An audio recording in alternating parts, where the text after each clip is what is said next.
Hello friends, welcome to Linux administration. So friends, in the last lectures we have understand Linux file system structure. We have seen a diagram in which I have shown you it always started with root file systems, and that in that root we have different directories, and we have also understand what does each directory is having.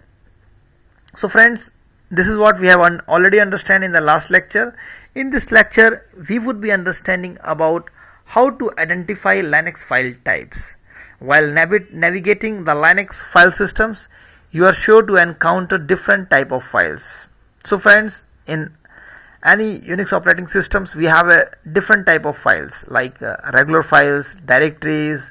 In files also we have different types like your simple file like symbolic link, hard link, your character files, your block files, your socket pipes. A lot of things are there. So friends, this is an important session to understand. Reason being, once we will be moving to the next lectures, in the later lectures when we will start permissions, user administration, and lot of things there, then it would be difficult for you to understand. So what I am keeping in my mind that a lot of my students who have enrolled to this course, they doesn't have any idea about Linux operating systems. They are very new to this operating system. So I am keeping in mind this, that I am teaching to a person who doesn't have any idea about Linux operating systems. So friends, let's start doing this. However, the Linux operating system has more to offer in terms of file types, as it also includes another 5 file types. So let me move to the next PPT. So friends, here I have fired a single command, that is, you can see at the last, this is your ls-ld. So this is a command, okay, that I have fired on a terminal, or you can say of a Linux operating system. I got some output, and the output you can see there is a file that is called etc services, and there are some permissions. This is the permission of the files, and this is the owner and the time, and this is the file name. Now we have to understand that how can I say that this is a file. If it is dash, it is started with dash, it means it's a file, and the next is the permission, read, write, and read executable. That we would be understanding. Permission we would be understanding in the later lectures, so no worries about the permission. Here we have to concentrate about how we can understand whether this is a file, whether this is a directory, on a very basic level. So this is a file. It always started with dash. Anything started with dash, it's a file.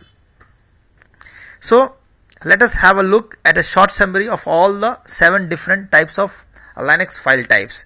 If it is started with dash, it means it's a regular file. If it is a D, then it's a directory. If it is a C, then it's a character device files. Like this way: B block, S for local socket file, P for named file, and L for symbolic line. Friends, let me tell you what is a file. Maybe you guys doesn't know.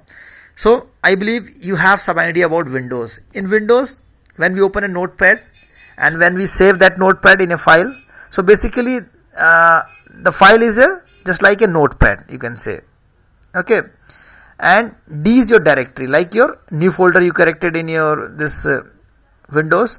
So you can compare with that. Simple file is your any notepad file is just like a file here in Unix, and new folder, that is in Unix, here it is called a directory. Like we have character files and block files. If we'll talk about later in we have block devices and character devices file. So different types of files and directories are there. So there are 7 different types of Linux file types. Regular files we have already understand, it's always started with dash, okay, and you can see the permissions and the user, the owner, and the group, okay. Now you can see it started with D. D means a directory. Directory is the second most common file types found in Linux. Directory can be created with mkdir directory. So how we can create it? Using the command mkdir, okay. And this is a directory. Directory means you can put some files and further directory into that directory. Now character device file. Character and block device files allow users and programs to communicate with hardware peripheral devices, okay. So like if it is started with C, then you can understand it's a character, and if it is B, it's a block device files. I am not going into detail of character and block, just for the sake of knowledge. You can read out this definition of character and block. Block devices files are similar to character device files. They mostly govern hardware as hard disk. Okay, like your SDA, if you have any device like hard disk, so there should be a device files. So those are block device files. Local domain socket. The local domain sockets are used for communicating between the processes. Generally, they are used by services such as X Windows, syslog, and etc. and etc. So if it is started with S, then you can understand the sockets. Usually, a Unix admin doesn't do much about the socket files, but just sake of your knowledge, if you will see anything that is started with C, then you can say, yeah, it's a socket file. Sockets can be created by socket system call and removed by the unlink or rm commands. We usually don't create Unix. Admin never creates any socket related files. Next is your similarly as local sockets, named files allow communication between two local processes. Okay, they can be created by the mknode command. Symbolic links. With symbolic links, an administrator can assign a file or directory multiple directories. Symbolic link, basically you can say a shortcut. If I compare it with the Windows, we always create a shortcut at the desktop now. So basically symbolic link is the same thing. If you compare it, basically it's a link there, okay, and the main file is somewhere else. So like the same here also, symbolic link. So with symbolic link, an administrator can assign a file or directory multiple identities. Symbolic link can be though of a pointer to an original file. You can say it's a pointer. There are two types of symbolic link. One is a hard link and soft link. Soft link is basically your shortcut, and hard link is basically a copy of your main data.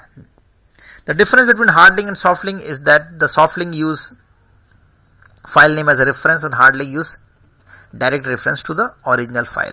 So this lecture is basically to identify, like if it is, I am not going into detail what is soft link and how to create soft link, because this lecture is not for that. The lecture is to how to identify. So here you can see if it is started with L, then it means it's a soft link.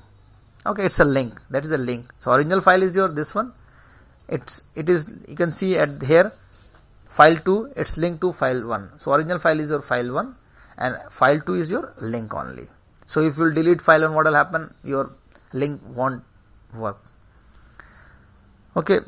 Furthermore, hard links cannot across file systems and partitions. So there is a limitation of hard link. They cannot be created across the file systems. So hard link is basically there are two files which is having the same inode number, you can say.